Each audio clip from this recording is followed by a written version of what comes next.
Ladies and gentlemen, boys and girls, welcome back to mismapasion, and the Women's Champions League has finally, just joking, reached its halfway point with the first leg of mirror matches taking place over the week. So let's dig right into all the action that took place all around Europe. Starting off in Spain, and by now you know where I'm going with this, as Barcelona hosted their next victims in St. Polten and did what they do best by hammering their visitors 7 goals to nil, with goals coming from the usual suspects in Pina with a brace, Bonmati, Pajor, Nazare, Walsh, and Graham Hansen, with the visitors deserving some credit for doing their best to hold back Barcelona in spite of how insurmountable the odds were in the end because, come on,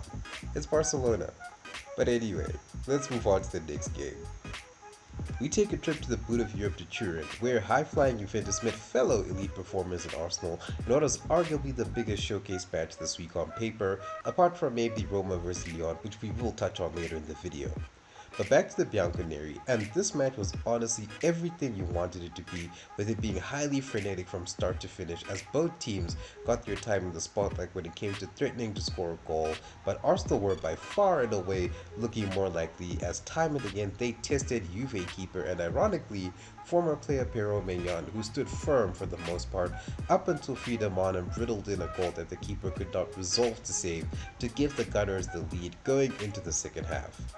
The high-octane nature of the game continued and even got turgid at certain points as the players started to get a little bit hostile towards one another. Shout out to McCabe and Cascarino, which did obviously garner a yellow or two from the referee, who had her own moments of infamy, which I will leave at that. But try as they might, Juventus struggled to really test Van Domselaar, and it was not for a lack of trying, as the Zebras did have some decent chances that just weren't threatening enough. The same though could not be said for the Gunners, who put the game to bed in the last 15 minutes with some great goals courtesy of a solo charge of Stina Blackstenius, who I guess you can say steenered her team to victory. I'm sorry for that. Mariona Caldente, who rifled in her effort into the roof of the net after a rebound, and Caitlin Ford, who rounded off a great attack from the visitors to seal all 3 points for the Gunners in a statement 4-0 victory against Italian powerhouses in Juventus to continue their resurgence under Renee Slagers. The penultimate encounter of Tuesday's matches took us to English shores, with Manchester City welcoming Swedish stalwarts Hammarby to the Joy Stadium in a match that on paper promised Barcelona vs St. Polten, but that was further from the truth when it came to execution. The similarity to the aforementioned match comes in the way of City's dominance on the ball throughout the 90, as it would take 38 minutes for Hammarby to find themselves in the opponent's half, and they did make a good impression of this rare appearance, with former City player Uli Blackstad firing one narrowly over to keep it level in what had been a dogged first half, particularly for the visitors who stood firm defensively against the attacking might of the Sky Blues. Unfortunately, this defensive solidity would not last in the second half as City continued the way they had begun the game, and it paid dividends as Blinkhilde Brown would find the opener for City. Despite going down early, Hammarby refused to lie down and accept their fate, as whilst they maintained their defensive solidity, they ramped up their efforts up front, which yielded some great scoring chances that ultimately led to nothing, and that was in no small part to the great goalkeeping from Yamashita. Acknowledging the potential danger of being drawn one back, City amplified their already insurmountable pressure and finally found their second of the night, with Fujino finally getting a goal to show for her efforts throughout the night to give the citizens the highly earned 3 points against a scrappy Hammarby who made the home side work for their victory and honestly could have afforded to get something more out of the game, but that was just not meant to be on this night. Tuesday's action concluded in Germany, with Bayern Munich welcoming Valeranga, and as you would expect, this match could only go one way as it took only 9 minutes for Pernilla Harder to make it 3 games in a row in which she has scored in the Champions League this season. Julia Gwyn would double the lead just 6 minutes later as she converted from the spot, and it was one-way traffic for the rest of the game as Valeranga honestly could not cope with the strength of their opponent, as even the stats would show. As just for example, Bayern made more than triple the passes that the visitors did, which tells you all you really need to know about the state of the game. And despite some late blooming in terms of attack, some of which was more than half decent, mind you, Valeranga would finally be laid to rest with an epic curled volley at the edge of the box for substitute Zara Zadrasul to maintain the Bavarians' chokehold on Group C as Tuesday's action finally came to a close. Wednesday's action opened up in Turkey, where the whipping girls of Group A, Galatasaray, took on Wolfsburg, who themselves had not had a great time of things in the Champions League either. The home fans were in full voice and generated quite the atmosphere for the game, despite the low attendance, and that energy was matched on the pitch as well by the visitors, who only took 8 minutes to open the scoring, with Wolfsburg's relentlessness resulting in Blomqvist tapping into an empty net, which was ultimately ruled offside. Galatasaray were honestly no match for the Germans, as it was highly obvious for everyone to see. For comparison, this was like the previous match we just covered, but performed to a much more ruthless degree, as despite going to the second half only 1 up after Wiedemeyer's header from a corner, Wolfsburg maintained the pressure, and it ultimately paid out in the final 30 minutes as the home team's inexperience, especially defensively, got punished by Blomqvist, who finally got herself on the score sheet properly before curling one beautifully to get herself a brace and coming again to haunt the Istanbul outfit to rifle one in from range to secure the hat-trick, with Enderman rounding off a successful night for the German heavyweights with what was undoubtedly a 5-star performance. And just a word on Galatasaray, particularly their goalie Yaman, who kept on trying despite the might of their opponent. It was a very valiant effort that unfortunately for them ended in defeat to leave them rooted to the bottom of their group.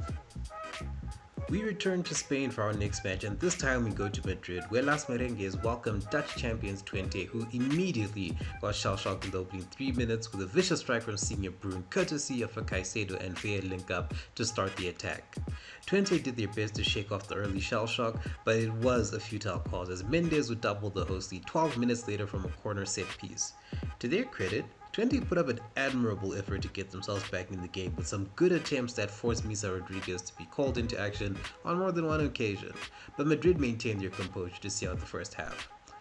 The Spaniards maintained their dominance, with Caroline Vea in particular being completely unplayable, as she assisted the third for Naomi Fea before scoring an audacious free kick that is Louvre-worthy to get her side up to 4 goals. Maria Mendes would strike again from a corner set piece before Ojan Hernandez and substitute Carla Camacho rounded off the scoring to decimate Twente by 7 goals to nothing, in what was honestly a training session for the Spanish outfit, who genuinely looked like they could keep going for at least another half of football. The penultimate match of the game week was a heavyweight clash in every possible way imaginable, as Italian champions Roma welcomed French champions Lyon in a clash for supremacy, and both teams' unbeaten starts on the line.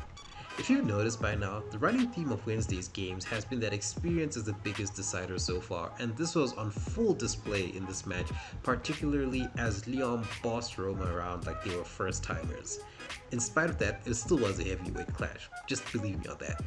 Roma did quite alright to hand in as much as possible and carved out a few chances for themselves, but Lyon would not be denied, as none other than Dumornay would volley home the opening strike from a corner before scoring a worldie from just after the halfway line just 6 minutes later, after catching the keeper way off her line to give the French side a comfortable 2-goal lead going into the second half.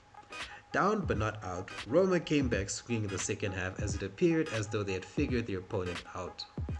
which was the case for the first 5 minutes of the half, as Vanessa Gil would be first to react and drive the ball into the net from a corner to all but guarantee defeat for the home team. Again, experience was the biggest factor in this game, as Lyon's dominance over Roma came down to the rest of the half being a way in such they just played with such a measured and composed manner that there really was no way back for the Italians, who ran ragged all night long. The game would eventually finish in favor of Lyon, who maintained their perfect start to the Champions League campaign, and leave Roma with a lot of questions to ponder ahead of their return clash next week. And finally, the match week ended with a return to British shores, but going up north to Scotland, where Celtic FC welcomed English champions Chelsea in what was honestly a sleeper hit of a game. This match was David versus Goliath, as you'd expect, but David actually grit his teeth for once, which is saying something considering the matches we've seen so far in the group stages. Celtic matched up to Chelsea exceptionally, with the Blues struggling to dominate the opposition, and the Hoops' resilience ultimately paying the richest dividends yet for a first-time team in the UWCL, as Agnew would be set loose to score the opener against the run of play of the game, much to the hedonistic delight of the fans, who came out in their numbers, so credit must be given to them, and the staff and players on the bench. Unfortunately, the euphoria would not last long, as Chelsea found the equalizer just 5 minutes later, courtesy of starlet Maika Hamano, which really deflated the crowd. And to just pile on the misery, it would just take minutes for fortune to favor the bold, aka the West Londoners, as Ashley Lawrence would soon get 3 bites with the cherry to put Chelsea in front for the first time in the game, despite some very good stopping from Doherty. As the match wore on, Chelsea eventually exerted control back to the game in their favor, but that is not to say that Celtic let them have their way, as they themselves put up a lot of their own threat and on more than one occasion looked like they were going to equalize. It would not be meant to be come the final whistle, as Celtic agonizingly fell short of doing the unthinkable, as Chelsea ran out narrow 2-1 victory despite going down to 10 after Beaver Jones was sent marching for violent conduct.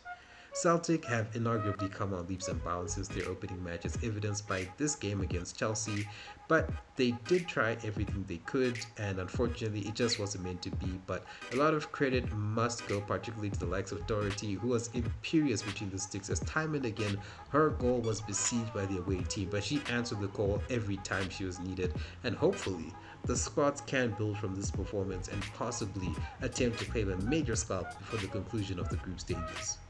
With the conclusion of match week 3, these are the current standings with next to no movement taking place in either Group A nor B, whilst Group C is starting to take shape, and no surprise for guessing who leads Group D. But that will do it for this week's coverage of the Women's Champions League. And it really felt like a long time since we last saw it in action, but finally it's back, and next week will definitely promise more fireworks, I'm sure, as the mirror matches will be taking place then. But for now, thank you very much for watching. Make sure to like, share, and subscribe to enjoy so much more content like this, and I will see you in the next one.